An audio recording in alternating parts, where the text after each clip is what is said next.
Umbrellas and raincoats on the opening night of high school football. Who would have thought it? I'm Andy Young, live at Lima Stadium for the Arby's Pigskin Preview. Many people have called the Wapakoneta High School football program a sleeping giant in the Western Buckeye League.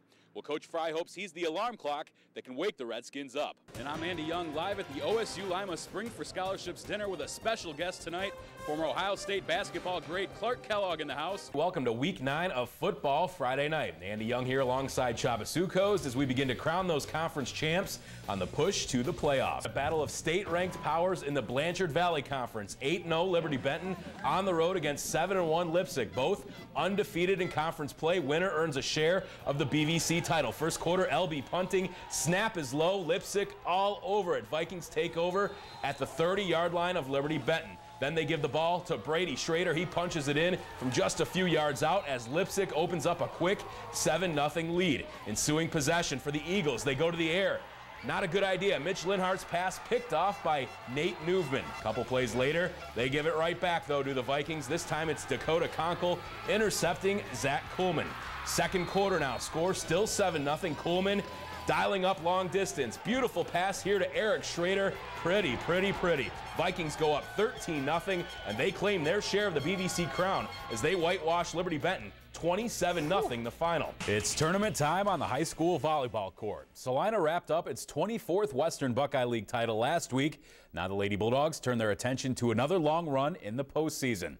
Carolyn Dammeyer's crew taking on Shawnee in the sectional opener at Lima Senior. Bulldogs took the first two sets in firm control. Here in the third, Zoe Kriegel right through the blocker. Salina up 16-2.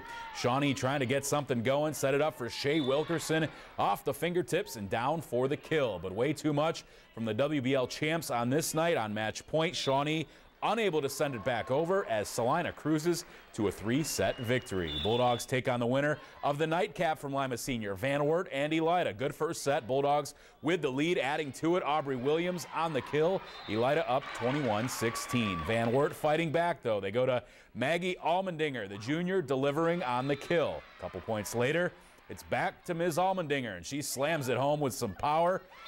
Cougars down 24-20, but it's set point here, and Elida finishes off the deal. Katrina Meeks, Kelsey Smith up front, big block to put it away. Elida advances to meet Salina with a 3-set win. To the ice, Blue Jackets still seeking that first win, hosting Dallas tonight. And it's hard to get a win when you let a guy do this. Third period, 1-0 Stars. Jamie Benn beats 4 Blue Jackets, then rips one past Steve Mason. 2-0 Dallas. Blue Jackets on the power play now. Shot from the point stopped, but Derek Brassard stuffs home the rebound. CBJ within a goal at 2-1. But Dallas puts it away here. This proves to be the game winner. Blue Jackets still winless on the season. They fall 3-2 the final. This was the scene at the Homan family household in Coldwater, shortly after Ross was drafted by the Minnesota Vikings with the 200th overall pick. It was the GM for the Vikings, and said, "How would you feel to be a part of Minnesota Vikings?" I said, "I was, I'd be honored," and went around the coaches, and that was pretty much it.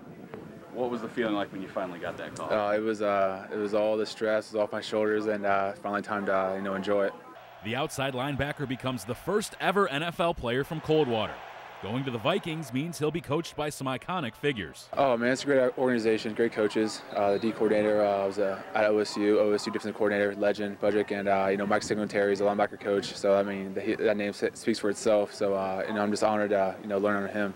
The 6th round draft choice will have plenty of learning to do as a rookie. Like I said, it's another journey, another challenge. At the bottom of the pool again. So I have to work my way back up.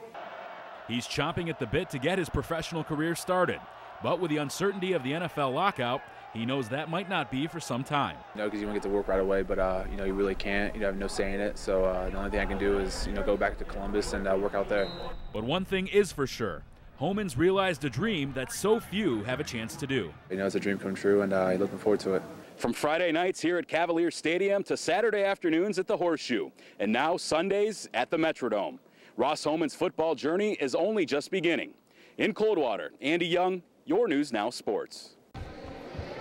She can punt, she can pass, and she can kick. She's 9-year-old Maura Hoying, and she's the 8 to 9-year-old punt, pass, and kick national champion. It's really exciting. and like it's amazing, and I can't believe it. Mora qualified for the national championship by winning the regional competition at the Bengals-Redskins game on December 14th. That took her to Charlotte, North Carolina last weekend, where she competed against the country's best. Trailing by 18 points heading into the final portion of the contest, she knew exactly what she had to do. I know I had to kick it really, really good if I wanted to stay in it. We knew she had a great shot going into this thing. She was only, 5 points behind the #1 kid in the nation, and she came from behind on the last event and pulled it out. I was an absolute wreck. That's all I can say. I was so nervous, and I was just, keeping my fingers crossed and hoping that she could pull it out in the end. And she did just that. And after capturing the title, she was honored later that night before 70,000 fans and a national TV audience at the Panthers-Cardinals playoff game. Mora Hoying from Coldwater, Ohio. It was so much fun because you got to be like right on the field and the practice field to see really where they practice, and you got to see all the players like right next to you in the stadium. And if you're wondering where this little girl gets it from, the answer is simple. It's in her blood. She's first cousins to former Ohio State players Bobby and Tommy Hoying, current Buckeye Ross Homan, and future Buck Adam Homan. We've been very fortunate on the Hoying side to be blessed with a lot of great athletes, and hopefully Mora will continue in those footsteps, that's for sure. And she just might do it. Her dream is to kick a 50-yard game-winning field goal for the Cavalier football team. In Coldwater, Andy Young, your News Now Sports. And the 37-yard field goal. Hey, where my dogs at? Hey, where my dogs at?